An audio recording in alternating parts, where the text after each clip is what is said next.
মরতেই হবে যখন শহীদি মরণ দিও আমাকে। মরতেই হবে যখন শহীদি মরণ দিও আমাকে। শাহাদাত জানি শুধুই জীবন,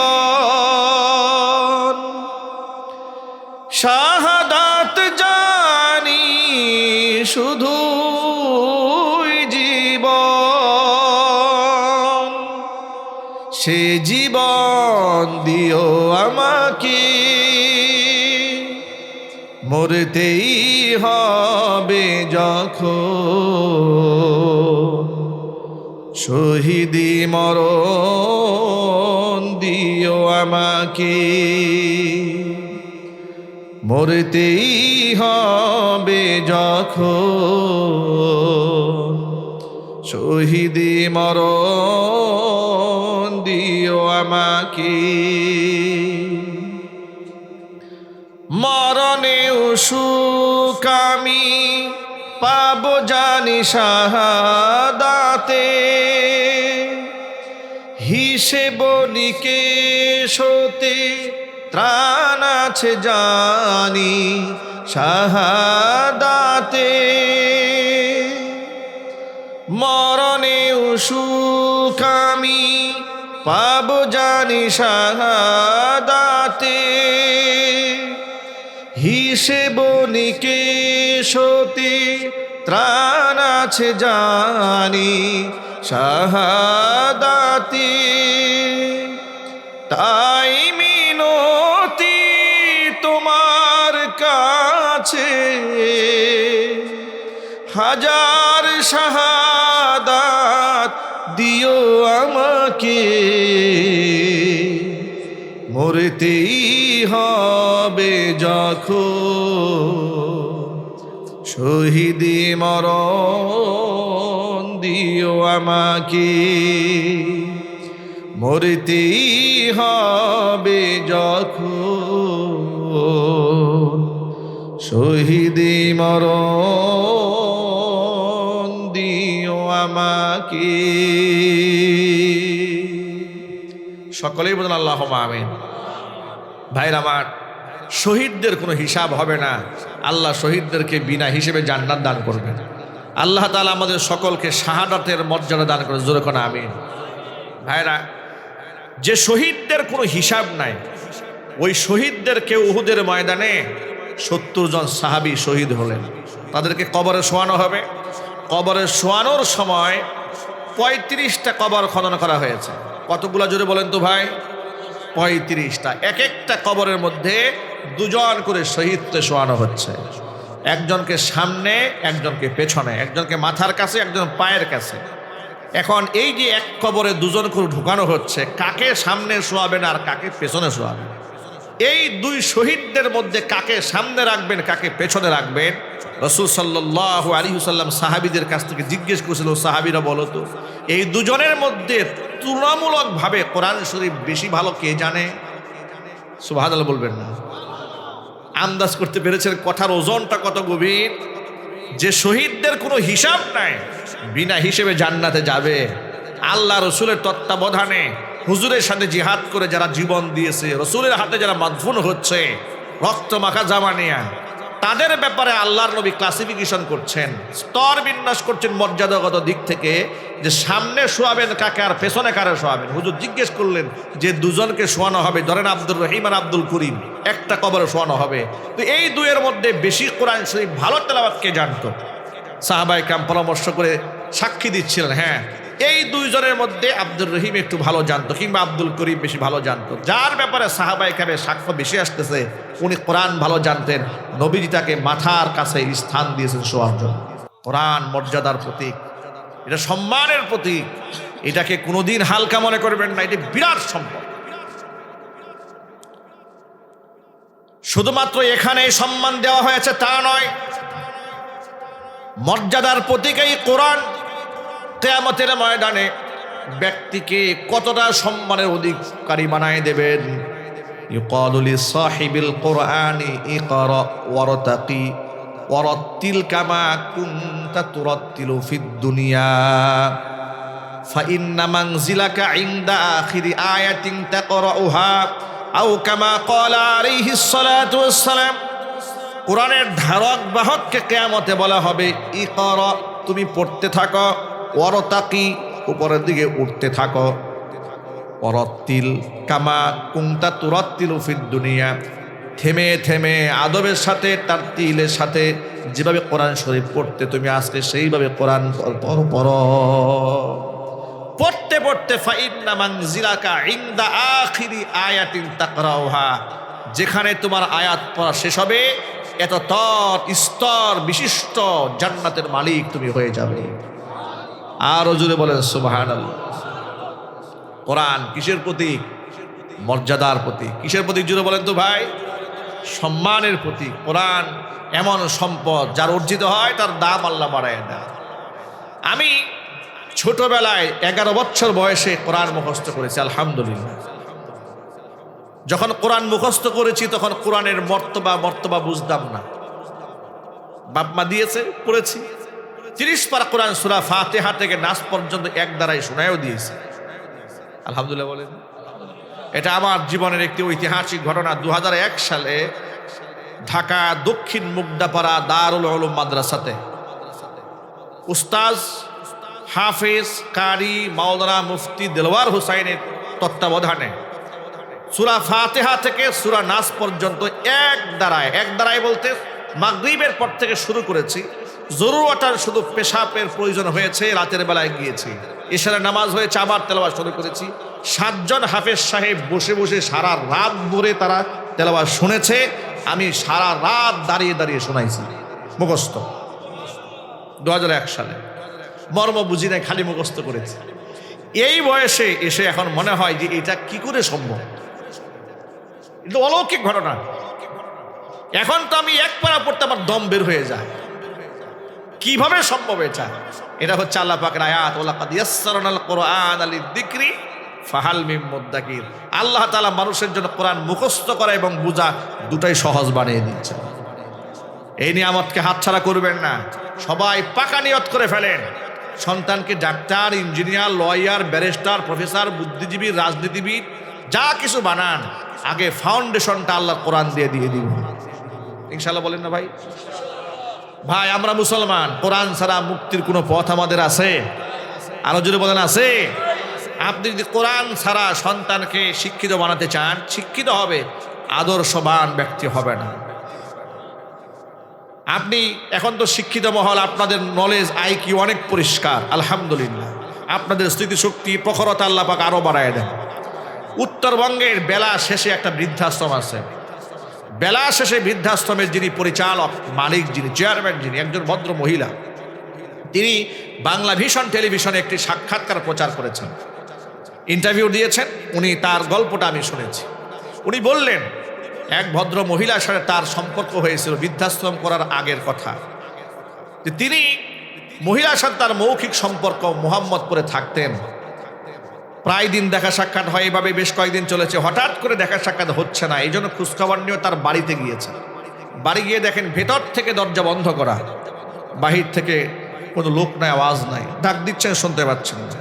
থানায় নক দিয়েছেন, পুলিশ এসছে, প্রশাসনের নেতৃত্বে দরজা ভেঙে ঢুকেছেন। গিয়ে দেখেন ভদ্র মহিলা বয়স্ক, একদম পেশাব পায়খানা করে বিছনা নষ্ট করে ফেলেছেন। তিনি তাকে পরিষ্কার পরিচ্ছন্ন করে ঢাকা মেডিকেল কলেজ হাসপাতালে ভর্তি করেছে, ট্রিটমেন্ট দিয়েছে। সন্তানদের খবর নিয়েছে, সন্তানরা বিদেশে, 2 ছেলে ডাক্তার, বিদেশে সিটিজেনশিপ নিয়ে থাকে। সন্তানদের খবর দিয়েছে, জীবনের শেষ মুহূর্তে মাকে তারা একটু দেখতে এসছে। সেই ইতিহাস অনেক লম্বা। উনি বললেন সন্তানেরা আসার সময় মায়ের জন্য কি নিয়ে আসছে জানেন? স্টাম্প আর দলিল নিয়ে আসছেন, মায়ের কাছ থেকে টিপসই নেওয়ার জন্য। আল্লাহি ওয়া রাব্বিল কাবা, কাবার রবের কসম, এটা হচ্ছে এই নিষ্ঠুর পৃথিবীর বাস্তব নমুনা। মা গররাকা বিরাব্বিকাল কারীম, কোন জিনিস তোমার রব থেকে তোমাকে গাফেল করে দিয়েছে? ওমাল হায়াতুদ দুনিয়া ইল্লা মাতাউল গুরুর। আল্লাহ কোরআনে বলেছেন পৃথিবীর জীবন হচ্ছে প্রবঞ্চনাময় ধোঁকার জিন্দেগি। কার জন্য আপনি চোখের পানি ফেলছেন? কার জন্য কান্না করছেন? কার জন্য সুদের মধ্যে হাত দিয়েছেন? কার জন্য ঘুষে হাত দিয়েছেন? কার জন্য অন্যের জমি দখল করেছেন? কার জন্য হাজার হাজার কোটি টাকা দুর্নীতি করে দেশ থেকে বিদেশে পাচার করেছেন? কার জন্য মানুষের হক নষ্ট করেছেন? এই সন্তানের জন্য। দেখুন সন্তানের বাস্তবতা। ডাক্তার ছেলেরা দুজন বিদেশ থেকে এসেছে, এসে উনি বললেন প্রথম কাজ হচ্ছে মা মৃত্যু শয্যায় শায়িত, কথা বলতে পারে না, অর্ধ অঙ্গ প্যারালাইজড হয়ে গেছে, পক্ষাঘাত হয়ে গেছে। তার হাত থেকে টিপসই নিয়ে নিচ্ছে দলিলের বিভিন্ন পাতায়।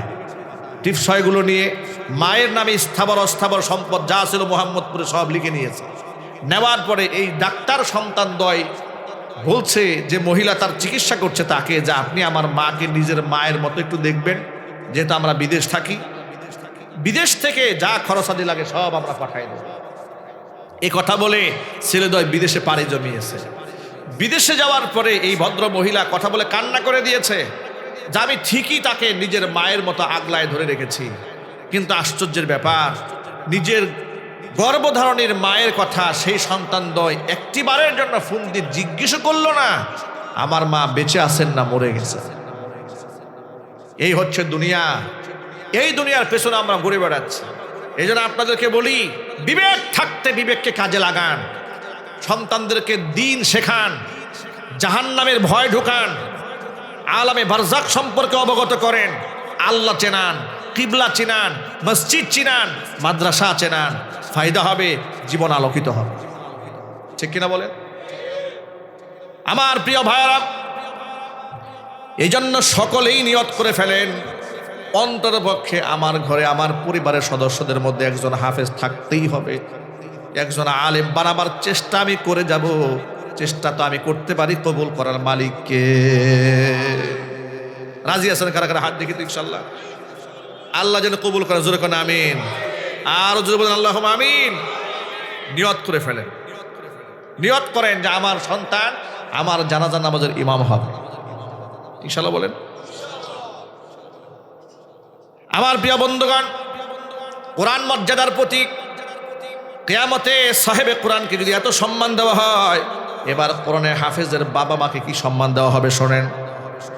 নবীজি সাল্লাল্লাহু আলাইহি ওয়াসাল্লাম বলেছেন, মান ক্বারাআল কুরআনা ওয়া আমিলা বি উলবিসা ওয়ালিদাহু তাজা ইয়াউমাল কিয়ামা দাউহু আহসানু মিন দাউইশ শামসি।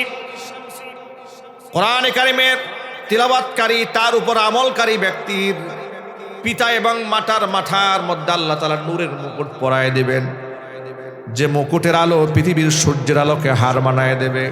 সুবহানাল্লাহ বলেন। শুধু মুকুট পরায় ক্ষান্ত হবেন না, আরো মর্যাদা দেওয়া হবে। ওয়ায়ুকসা হুল্লাতাইন, তাদেরকে বেহেশতি গাউন পরানো হবে, পোশাক পরানো হবে। এই যে আমাদের ছেলে মেয়েরা ইউনিভার্সিটি থেকে মাস্টার্স ডিগ্রি কমপ্লিট করার পরে, পিএইচডি ডিগ্রি নেওয়ার পরে তাদেরকে গাউন পরানো হয় না, মাথায় ক্যাপ দেওয়া হয়, সিনথেটিক কাপড়ের কালো গাউন পরানো হয়। বেহেশতে হাফেজ কোরআনের বাবা মাকে আল্লাহ বেহেশতি গাউন পরাবেন। সেই গাউন এই সিনথেটিক কাপড়ের কম দামি কাপড় নয়, পলিথিন মার্কা প্লাস্টিক কাপড় নয়, কত দামি কাপড় রসুলের কাছ থেকে শোনেন। আচ্ছা, আল্লাহ রসুল কি মিথ্যা কথা বলেন? আওয়াজ দিয়ে বলেন। আল্লাহর হাবিব বলেন, ওয়ায়ুকসা হুল্লাতাইন লা তাকুমু লাহুমাদ দুনিয়া। এমন দুটা গাউন, এমন দুটো জামা পরানো হবে, পৃথিবী বিক্রি করলেও জামার মূল্য দেওয়া সম্ভব হবে না। দুনিয়া বিক্রি করলে দুটা জামার মূল্য হবে না, এত দামি জামা পরানো হবে।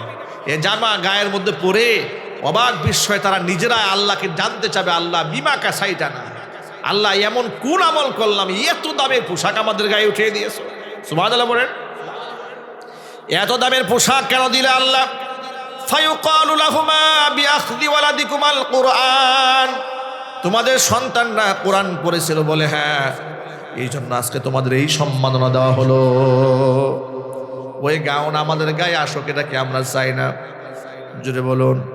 আল্লাহ যেন কোরআনে কারীমের হাফেজ হওয়ার তৌফিক আমাদের দান করেন।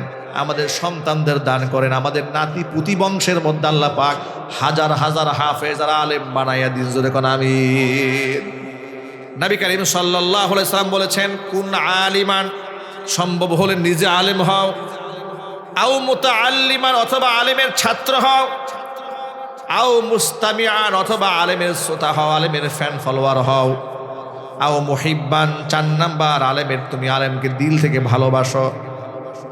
মনে থাকবে তো, নিজে আলেম হন, না হয় আলেমের ছাত্র হন, না হয় আলেমের শ্রোতা হন, না হয় আলেমকে মহব্বত করেন। ওলা তাকুনুল খামেস, 5 নাম্বার হয়েও না, তাহলে ধ্বংস হয়ে যাবে। মানে আলেম বিদ্বেষী হতে যেও না, তাহলে তুমি ধ্বংস হয়ে যাবে। আমার ভাইয়েরা মনে রাখবেন, যারা আলেম বিদ্বেষিতা যারা এই পৃথিবীতে দেখিয়েছে, তাদের সকলকে আল্লাহ লাঞ্ছিত অপমানিত করে দুনিয়া থেকে বিদায় করেছে। ঠিক কিনা বলেন? আলেমদের সাথে বিয়াদবি করতে আসবেন না। বিগত জীবনে যারা আলেমদের সাথে বিয়াদবি করেছে তারা অপমানিত হয়েছে, তারা লাঞ্ছিত হয়েছে। ঠিক কিনা বলেন? খবরদার এটা করতে যাবেন না। কোরআন মর্যাদার প্রতি, এটাকে তেলাওয়াত করতে হবে, এটাকে মহাব্বত করতে হবে। আমরা তেলাওয়াত করবো তো ইনশাআল্লাহ। এই যে দেখেন তো, আমাদের সকালবেলা মক্তবগুলো বন্ধ হয়ে গেছে না? কেন বন্ধ হলো? ফুরকানিয়া মাদ্রাসাতে আমি নিজে মাদ্রাসায় যাওয়ার আগে, হিফজ করার আগে ফুরকানিয়া মাদ্রাসায় পড়েছি। তখন আমি স্কুলে পড়ি, স্কুলে যখন পড়েছি তখন আমি ফুরকানিয়া মাদ্রাসাতে কোরআন পড়তাম। সেই ফুরকানিয়া মাদ্রাসা বাংলাদেশের অধিকাংশ জায়গায় বন্ধ হয়ে গেছে। এগুলো চালু হওয়া দরকার। স্কুল কলেজ যাই পড়ুক না কেন, ছেলেমেয়েরা সকালবেলা ফুরকানিয়া মাদ্রাসা, এটা তো মুসলমানদের ঐতিহ্য। ঠিক কিনা বলেন? এরপরে সকালবেলা ফজরের নামাজের পরে আমরা মা চাচিদের মুখ থেকে গুনগুন করে কোরআন তেলাওয়াত শুনতাম। ঘরের বাহির থেকে আওয়াজ শোনা যেত, আর সেই গুনগুনানি আওয়াজ আর নাই। রাত 2টা 3টা 4টা পর্যন্ত টেলিভিশন দেখে, মোবাইল দেখে, ইউটিউব দেখে। ফজর পরে গুনগুনানির সময় আছে, আর সেই গুনগুনানি হয় না। এই জন্য সংসারে সব আছে, খালি সুখটা নাই। ঠিক কিনা বলে? টাকা আছে, পয়সা আছে, এরপরে এসি আছে, সব আছে, শুধু সুখ নাই, শান্তি নাই, অশান্তি। আল্লাহ রাব্বুল আলামিন কোরআনে কারীমকে এমনই মর্যাদার প্রতীক বানিয়েছেন। আল্লাহর নবী নিজে তেলাওয়াত করতেন, এমন সুন্দর কণ্ঠে নবীজি তেলাওয়াত করতেন, কাফেররা পাগল হয়ে দাঁড়ায় থাকতো। আবার মাঝে মাঝে নবী সাল্লাল্লাহু আলাইহি সাল্লাম সাহাবীদের কাছ থেকে নিজে কোরআন তেলাওয়াত ডেকে ডেকে শুনতেন। ইবনে মাসউদ রাদিয়াল্লাহু তাআলা আনহু দারুণ কোরআন তেলাওয়াত করতে জানতেন। নবীজি একদিন তাকে বললেন, ইকরা আলাইয়াল কোরআন, আমার কোরআন শোনাও।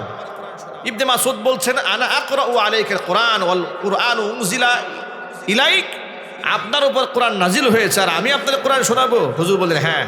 উহিব্বু আন আসমাআল কুরআন মিন গায়রি, অন্যের কাছ থেকে কোরআন শুনতেও আমার পছন্দ লাগে। ইবনে মাসউদ সূরা নিসা তেলাওয়াত শুরু করলেন। 4 নম্বর পারার হিফজ কোরআন মাজিদের 16 নম্বর পৃষ্ঠার একেবারে শুরু থেকে তেলাওয়াত শুরু হয়ে গেল। একের পর এক আয়াত তেলাওয়াত করেই যাচ্ছিলেন, তেলাওয়াত করেই যাচ্ছিলেন।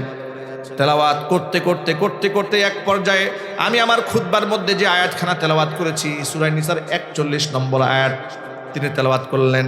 ফাকাইফা ইযা জিনা মিন কুল্লি উম্মাতিন বিশাহিদিন ওয়া জিনা বিকা আলা হাউলাই শাহিদা। কি অবস্থা হবে সেদিন ও নবীজি, যেদিন আমি প্রত্যেকটা উম্মতের ভিতর থেকে একজন করে সাক্ষী দাঁড় করাবো, আর আপনাকে আমি সাক্ষী রূপে দাঁড় করাবো এদের বিরুদ্ধে। সেদিন কি অবস্থা হবে? আল্লাহর নবী আয়াত তেলাওয়াত শোনা মাত্র হযরতে আব্দুল্লাহ ইবনে মাসউদ রাদিয়াল্লাহু তাআলা আনহুকে তেলাওয়াত থামিয়ে দিতে বললেন। ইবনে মাসউদ বলেন, তেলাওয়াত থামালাম। নবীজির চেহারার দিকে তাকিয়ে দেখি 2 চোখের পানি বেয়ে বেয়ে দাড়ি মোবারক ভিজে ভিজে বুকের মধ্যে পড়তেছে। নবীজি খুব কান্না করলেন আয়াতটা শোনার পরে। কেন কান্না করলেন? নবী হয়তো মনে মনে ভেবেছেন যে উম্মতের পক্ষে কথা বলার জন্য আমি সারাটা জীবন কাফেরদের কাছে লাঞ্ছিত হয়েছি, যে উম্মতের মুক্তির জন্য চোখের পানি ঝরিয়েছি, না খেয়ে থেকেছি, হিজরত করেছি, কিয়ামতের ময়দানে আমার সেই উম্মতের বিরুদ্ধে আমি কেমনে সাক্ষী দেব? আপনাদেরকে ছোট্ট একটা মূলনীতি বলে দেই। আল্লাহ নবী যেমন শাফিউল মুজনিবিন, উম্মতের পক্ষে যেমন আল্লাহর হাবিব সুপারিশ করবেন, বেশ কিছু উম্মতের বিরুদ্ধে আল্লাহ নবী সাক্ষ্য দিবেন। এটা কোরআনে লেখা আছে না নাই? সাবধান, আল্লাহর হাবিব আমাদের বিপক্ষে যাক, এটা কি আমরা চাই? কপালে এমন আগুন লাগবে, আগুন কেউ নিভাতে পারবে না। মনে রাখবেন, কিছু শ্রেণীর মানুষ থেকে স্বয়ং আল্লাহর নবী মুখ ফেরাই নেবেন, কিছু শ্রেণীর মানুষ থেকে স্বয়ং আল্লাহ মুখ ফিরাই নেবেন। নাউজুবিল্লাহি মিন যালিক। আচ্ছা, আপনাকে বোঝাবার জন্য বলি, মামলা যদি হয় ম্যাজিস্ট্রেট কোর্টে, আপনি সেখানে জামিন পান নাই, জজ কোর্টে গেলেন, জজ কোর্টে জামিন হয় নাই, আপনি হাইকোর্টে গেলেন, হাইকোর্টে হয় নাই, সুপ্রিম কোর্টে গেলেন, এরপর আপনি যাবেন কই? যাওয়ার জায়গা আছে? যাওয়ার জায়গা নাই। যখন দেখলেন আলেমের সুপারিশ কাজ হয় নাই, রসুলের পাক সাল্লাল্লাহু আলাইহি ওয়াসাল্লামের সুপারিশ নিয়েছে, হুজুরে পাক সাল্লাল্লাহু আলাইহি সাল্লামের শুধু শাফাআত না, আল্লাহর রহমতে নবীর সুপারিশে আপনার মুক্তির ফয়সালা হয়ে গেল, কিন্তু আল্লাহ মুখ ফিরাই নিলেন, রসুল্লাহ মুখ ফিরাই নিলেন, আপনি যাবেন কার কাছে? দয়াল বাবার কাছে? কথা বুঝেন নাই? যাবেন কার কাছে? মুক্তির কোনো পথ আছে? এই কথা মনে রাখবেন, দুই শ্রেণী পেশার মানুষ থেকে আল্লাহর নবী মুখ ফিরাই নেবেন এক শ্রেণীর পক্ষ থেকে, আরেক শ্রেণী থেকে স্বয়ং আল্লাহ মুখ ফিরাই নেবেন। আল্লাহর নবী মুখ ফিরাই নেবেন বেদাতীদের কাছ থেকে, যারা ধর্মের নামে অধর্মের কাজ করেছে দুনিয়াতে, আল্লাহর নবী তাদের কাছ থেকে মুখ ফিরাই নেবেন, তাদেরকে হাউজে কাউসার পান করাবেন না। এক। দুই নাম্বার, স্বয়ং আল্লাহ মুখ ফিরাই নেবেন যারা আল্লাহর কোরআন থেকে মুখ ফিরিয়ে নিয়েছে। সূরা তাহার শেষ দিকে আল্লাহ বলেছেন, ومن أعرض عن ذكري فإن له معيشة ضنكا ونحشره يوم القيامة أعمى قال رب لم حشرتني أعمى وقد كنت بصيرا قال كذلك أتتك آياتنا فنسيتها وكذلك اليوم تنسى। আল্লাহ পাক বলেন, মান আ'রাদা আন যিকরি, আমার কোরআন থেকে যারা মুখ ফিরিয়ে নিয়েছে, ফাইন্না লাহু মাঈশাতান দনকা, তাদের জীবনটা আমি আল্লাহ সংকীর্ণ বানায় দেব। আল্লাহ পাক জীবন কিভাবে সংকীর্ণ বানান দেখেন, তার ঘর আছে, বাড়ি আছে, বিল আছে, ফ্যাক্টরি আছে, জায়গা জমি, টাকা পয়সার অভাব নাই, এরপরেও মানুষের সামনে মুখ দেখাতে সাহস পায় না, এমন অপরাধী জমিনে আছে না নাই? স্বৈরাচারের দিকে তাকাই দেখেন তো, কি নাই ওদের? ওরা হাজার হাজার কোটি টাকা না, লক্ষ লক্ষ কোটি টাকা বিদেশে নিয়েছে, এত কিছু করলো, ইউরোপ আমেরিকাতে সেকেন্ড হোম বানালো, বাড়িঘর বানিয়েছে, সে দেশের ভিসা পাওয়া যাচ্ছে না, ইংল্যান্ডের ভিসা হচ্ছে না, আরব আমিরাতের ভিসা হচ্ছে না, কেউ নিতে চায় না। গোটা দুনিয়া প্রশস্ত থাকার পরও আল্লাহ পাক সংকীর্ণ বানিয়ে দিয়েছে। কথা বলতে হবে, ঠিক কিনা বলেন? খবরদার, আল্লাহর কোরআন থেকে মুখ ফেরাবেন না, আলেম থেকে মুখ ফেরাবেন না, আল্লাহ রসুলের সুন্নাহ থেকে মুখ ফেরাবেন না, আল্লাহ জীবন কিন্তু সংকীর্ণ বানায় দেবে। শুধুমাত্র দুনিয়াতেই যে শাস্তি পাবেন তা নয়, ওয়ানাহশুরুহু ইয়াওমাল কিয়ামাতি আমা, কিয়ামতের দিন আল্লাহ অন্ধ বানায় হাজির করবে, চোখে কিছু দেখতে পাবেন না। আল্লাহ পাক বলবেন, লিমা, আল্লাহ পাকের কাছে তারা বলবে, রব্বি, আয় আমাদের রব, লিমা হাশারাতানি আমা ওয়া কদ কুনতু বাসীরা, তুমি আমাদেরকে অন্ধ বানাইলে কেন? দুনিয়াতে তো আমরা দেখতে পারতাম।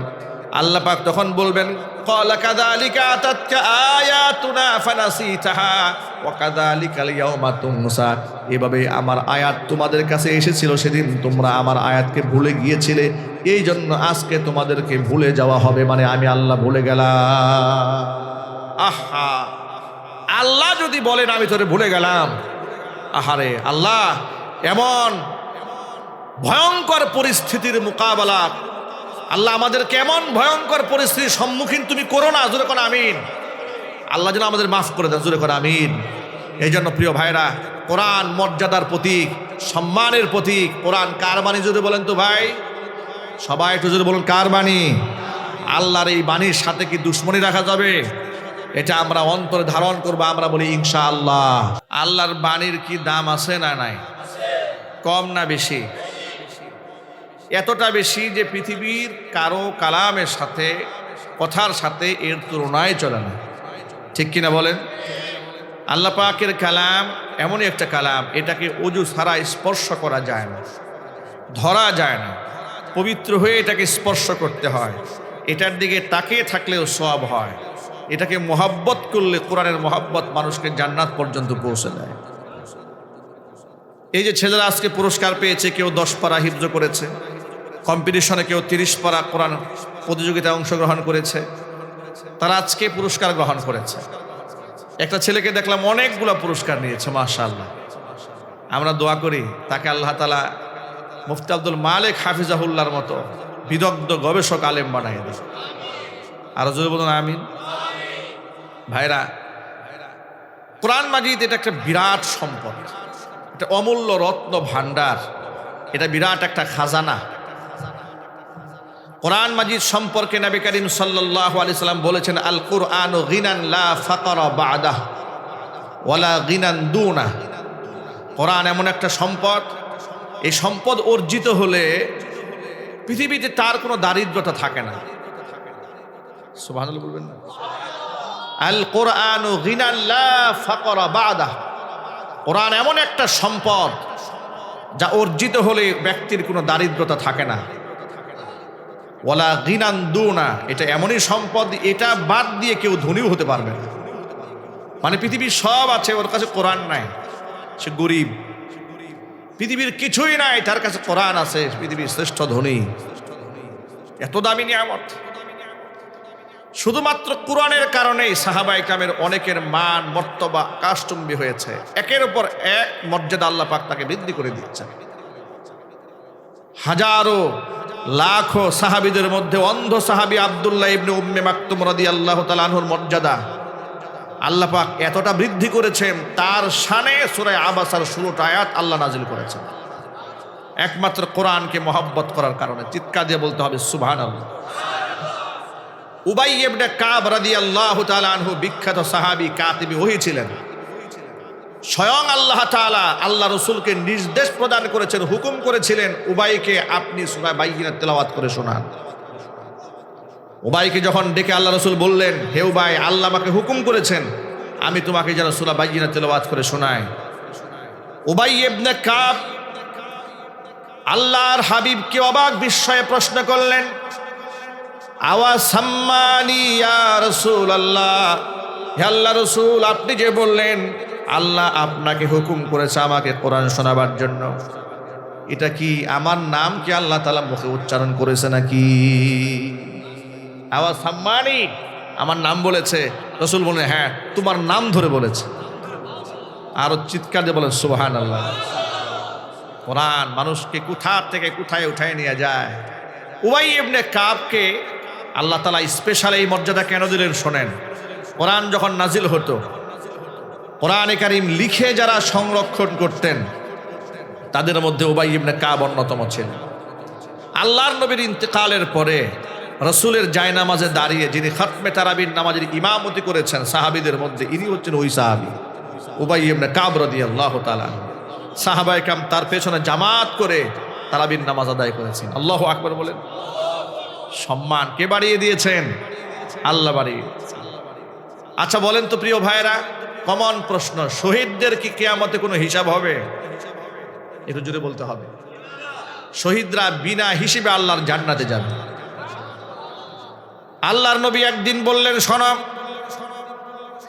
কিয়ামতে শহীদদের কোনো হিসাব হবে না, বিনা হিসেবে আল্লাহ তাআলা শহীদদেরকে জান্নাতে প্রবেশ করাবেন। মজলিসে শেষ হওয়ার আগে কিছুক্ষণ পরে নবীজি সাহাবীদেরকে বললেন, শোনো শোনো, একটা কথা এর সাথে যুক্ত করে নাও। এইমাত্র জিবরাইল এসে আমাকে আরেকটু কথা সংযোজন করে দিয়েছেন, শহীদদের কোনো হিসাব হবে না, বিনা হিসেবে শহীদরা জান্নাতে যাবে। তবে যদি শহীদরা বান্দার হক নষ্ট করে গিয়ে থাকে, কিয়ামতে বান্দার হকের ব্যাপারে শহীদদেরকেও জিজ্ঞেস করা হবে।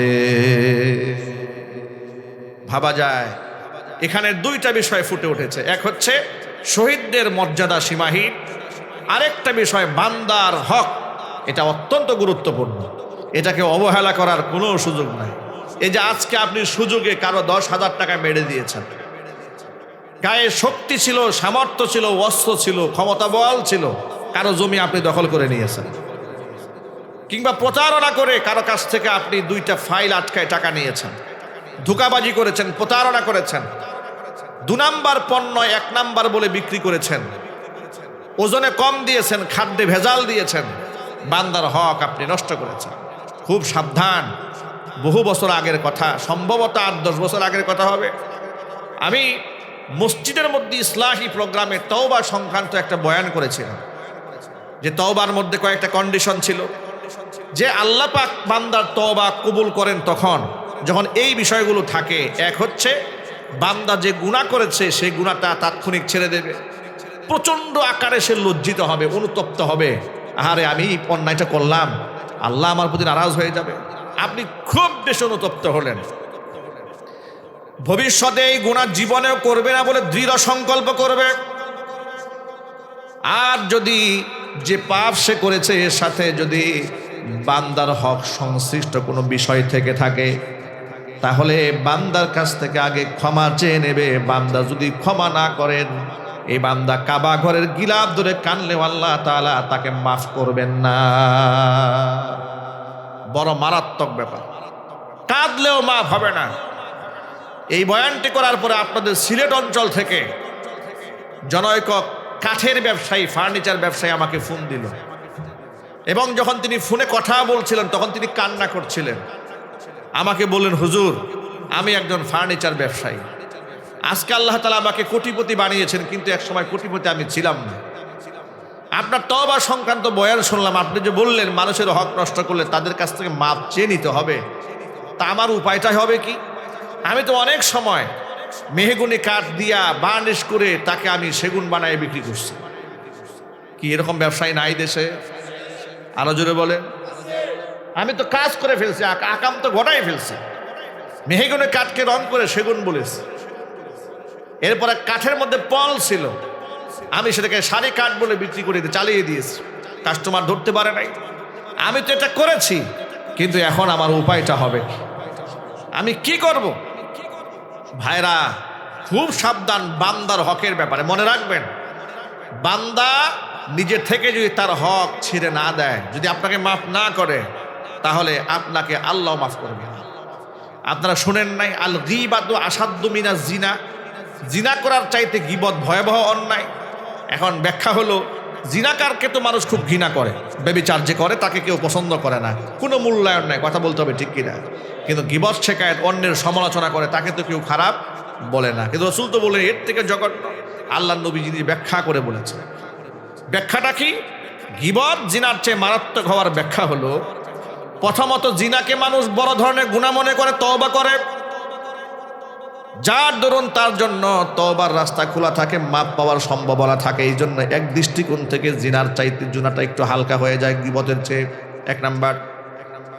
2 নাম্বার হচ্ছে জিনাটা তার ব্যক্তিগত গুনাহ হয়, আল্লাহর সাথে বান্দার মুআমালা হয়ে যায়, একাকী মুআমালা। বান্দা যদি চোখের পানি ছেড়ে কান্না করে, হয়তো বা আল্লাহ তাআলা বান্দাকে ক্ষমা করেও দিতে পারেন, যেহেতু কোরআনে কারিমের আল্লাহর স্পষ্ট ঘোষণা আছে, ইন্নাল্লাহা লা ইয়াগফিরু আন ইউশরাকা বিহি ওয়া ইয়াগফিরু মা দুনা যালিকা লিমান ইয়াশা ওয়া মান ইউশরিক বিল্লাহি ফাকাদ ইফতারা ইসমান আযীমা। কোশ্চিন কালেও আমি আল্লাহ ক্ষমা করব না শিরকের গুনাহ। শিরিকের গুনাহ ছাড়া যদি অন্য যত বড় গুনাহগার হোক না কেন, আমি যাকে খুশি তাকে ইচ্ছা করলে আমি ক্ষমা করে দিতে পারি। সুবহানাল্লাহ বলেন। তাহলে জিনা ব্যভিচার করা তো আর শিরকের গুনাহ নয়। আল্লাহ যদি চান বান্দাকে তো ক্ষমা করে দিতেও পারেন। কিন্তু গীবতের ব্যাপারটা দেখেন, বান্দা গীবত করে একাকী রুনাজারি করে চোখের পানি ছেড়ে কানলে কাজ হবে না, কারণ গীবত যে করেছে অন্যের হক সে নষ্ট করে দিয়েছে, তার কাছ থেকে ক্ষমা আনতে হবে। আর এই ধরনের ক্ষমা কেউ অন্যের কাছে গিয়ে চায়ও না, তাকে খুঁজে অনেক সময় পায়ও না। এই জন্য নবী করিম সাল্লাল্লাহু আলাইহি ওয়াসাল্লাম বলেছেন, গীবাতু আসাদ্দু মিনাজ জিনা, এটা জিনার চাইতে ভয়ঙ্কর গুনাহ হচ্ছে মানুষের সমালোচনা করা। আল্লাহ আমাদের জবানকে হেফাজত করেন। একটু জোর আওয়াজে বলেন আল্লাহুম্মা আমিন। ভাইরা, যে কথা বলতে চাচ্ছি আমি, যে মানুষের হক সংশ্লিষ্ট যত বিষয় আছে, এই ব্যাপারে আমাদের সকলকে যত্নবান হতে হবে। বান্দার হক নষ্ট করা, জুড়ে বলে, নষ্ট করা যাবে না। তাহলে আল্লাহ ততক্ষণ ব্যক্তিকে ক্ষমা করবেন না যতক্ষণ বান্দা তাকে ক্ষমা না করবে। আমার প্রিয় ভাইয়েরা, যে কথা বলতে চেয়েছি সেটা হলো আল্লাহর নবী সাল্লাল্লাহু আলাইহি সাল্লাম উবাই ইবনে কাব রাদিয়াল্লাহু তাআলা আনহুর সম্মান বাড়ায় দিলেন, আল্লাহ পাক বাড়িয়ে দিয়েছেন। কেন? উবাই ইবনে কাব রাদিয়াল্লাহু তাআলা আনহু ছিলেন কাতিবে ওহী, কোরআন শরীফ লিখে সংরক্ষণ করতেন, এই জন্য বাড়িয়েছেন। শহীদদের কত মর্যাদা সেটাই কথা বলছিলাম। শহীদদের কোনো হিসাব হবে না, বিনা হিসেবে আল্লাহ তাআলা শহীদদেরকে জান্নাত দিয়ে দিবেন। আল্লাহ তাআলা আমাদের সকলকে যেন শাহাদাতের মৃত্যু দান করেন, জোরে কোন আমিন। শহীদ হওয়ার ক্ষেত্রে কোনো আপত্তি আছে নাকি? দুনিয়াতে জন্মগ্রহণ করেছি, মরতে কিন্তু হবেই হবে। হয়তো আপনি টাইফয়েড জ্বরে মরেন, না হয় রোড অ্যাক্সিডেন্টে মারা যান, না হয় বিমান দুর্ঘটনায় মারা যান, না হার্ট স্ট্রোক করে মারা যান, কিডনি পচে মারা যান, কিডনি ড্যামেজ হয়ে মারা যান। কত প্রকার অনুষঙ্গ মৃত্যু থাকতে পারে, মরতে তো হবেই হবে। কিন্তু শহীদের মরণ বড় মর্যাদাপূর্ণ মরণ। এই জন্য আল্লাহর নবী নিজে আল্লাহর কাছে দোয়া করেছেন, আল্লাহ আমার তো মনে চায় আমি শহীদ হয়ে যাই, আবার জিন্দা হই, আবার শহীদ হই, আবার জিন্দা হই, আবার শহীদ হই, আবার জিন্দা হই। ওমর রাদিয়াল্লাহু তাআলা আনহু আল্লাহর কাছে দোয়া করেছেন, আল্লাহুম্মা রযুকনি শাহাদাতান ফি সাবিলিক ওয়াজআল মাউতি ফি বালাদি রাসূলিক। আল্লাহ তাআলা তোমার পথে তুমি আমাকে শাহাদাতের মৃত্যু দান করো, তোমার নবীর দেশে তুমি আমাকে মৃত্যু দান করো। আল্লাহ রাব্বুল আমিন ওমর রাদিয়াল্লাহু তাআলা আনহু দোয়াকে মঞ্জুর করেছেন। মসজিদ নববীতে ফজরের নামাজ জামাতে সাদা আদায় করছেন, নামাজরত অবস্থায় মুনাফিক তার পিছন দিক থেকে ছুরি মেরে দিয়েছে। আমার প্রিয় বন্ধুগণ, শাহাদাতের এতটাই সম্মান আর এতটাই মর্যাদা, নবীজি সাল্লাল্লাহু আলাইহি ওয়াসাল্লামের শাহাদাতের তামান্না পেশ করেছেন, ওমর রাদিয়াল্লাহু তাআলা আনহু শাহাদাতের তামান্না পেশ করেছেন। খালিদ বিন ওয়ালিদ রাদিয়াল্লাহু তাআলা আনহু আল্লাহ রাব্বুল আমিন বিরাট মর্যাদা যাকে দান করেছেন। ইসলাম ধর্ম গ্রহণ করার পরে যিনি জিহাদের ময়দানে এমন কোনো জিহাদ নাই যেখানে তিনি বিজয় লাভ করেন নাই। গোটা জিন্দেগিতে পরাজয় বলতে তার জীবনে কোনো ঘটনা ঘটে নাই। সুবহানাল্লাহ বলেন। ইসলামের অপরাজেয় একজন সেনাপতির নাম খালিদ বিন ওয়ালিদ রাদিয়াল্লাহু তাআলা আনহু। বিরাট মর্যাদা।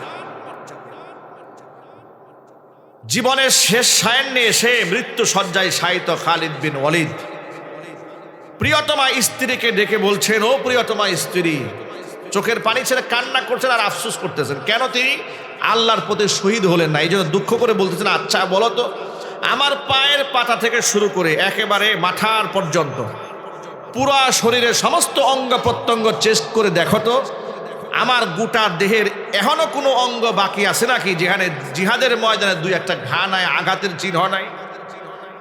স্ত্রী চেক দিলেন, পায়ের পাটা থেকে শুরু করে একবার মাথার তালু পর্যন্ত চেক দিয়া বললেন, আপনার গায়ের একটা অঙ্গ বাকি নাই যেখানে দুই একটা আঘাতের চিহ্ন নাই। সুবহানাল্লাহ বললেন। তিনি বললেন, শোনো, জিহাদে আমি সামনের সাইডে থাকতাম, আর যখন শুনতাম যে এখানে মুসলমানরা বেশি শহীদ হচ্ছে, আমি তলোয়ার নিয়ে ওখানে ঝাঁপিয়ে পড়তাম কুফফারদের বিরুদ্ধে লড়াই করার জন্য। কিন্তু আমি যখন আল্লাহর উপর বিশ্বাস নিয়ে তলোয়ার চালানো শুরু করতাম, আমার সামনে কোনো কাফের টিকতো না, সব কচু কাটার মতো টুকরা টুকরা হয়ে জাহান্নামে চলে যেত। জীবনে কোনোদিন আমি পরাজিত হই নাই। আমার মনে কষ্ট, শহীদ হওয়ার তামান্না নিয়ে সারাটা জীবন ভর সামনের কাতারে থাকতাম, কিন্তু কেন জীবনের শেষ মুহূর্তে আজকে আমাকে বিছানায় শুয়ে শুয়ে মরতে হচ্ছে? কেন আল্লাহ আমাকে শহীদ করলেন না? মনে দুঃখ নিয়ে কাঁদতেছে। কেন আল্লাহ তাআলা আমাকে শহীদ হিসেবে কবুল করলেন না? স্ত্রী তাকে জবাব দিয়ে বললেন, আপনার নাম কি? বলে, আমার নাম খালিদ বিন ওয়ালিদ। নামের উপাধি কি? আমার নামের উপাধি হচ্ছে সাইফুল্লাহ। বলে, সাইফুল্লাহ মানে কি? বলে, সাইফুল্লাহ মানে হচ্ছে আল্লাহর তলোয়ার। উপাধি তো আল্লাহ আপনাকে দিয়েছেন। বলে, হ্যাঁ, আল্লাহ আমাকে উপাধি দিয়েছেন। এবার আপনি একটু চিন্তা করেন, আপনি যদি জিহাদের ময়দানে পরাজিত হয়ে যান কিংবা আপনি যদি শহীদ হয়ে যান, তাহলে তো আল্লাহর তলোয়ারটা ভেঙে ফেললো কাফেররা। আল্লাহর তলোয়ার ভেঙে ফেলতে পারে এমন শক্তি আসমানের নিচে জমিনে কারো নাই। এই জন্য আল্লাহ আপনার শাহাদাত মঞ্জুর না করে আল্লাহ পাক আপনাকে গাজীর মর্যাদা দান করেছে। আপনি যে সাইফুল্লাহ, আল্লাহর তলোয়ার, আপনি যদি শহীদ হয়ে যান তো আল্লাহর তলোয়ার তো শেষ। আল্লাহর তলোয়ার তো শেষ হতে পারে না, এই জন্য আল্লাহ আপনাকে গাজী বানাইছেন। যদি বললেন আল্লাহু আকবার।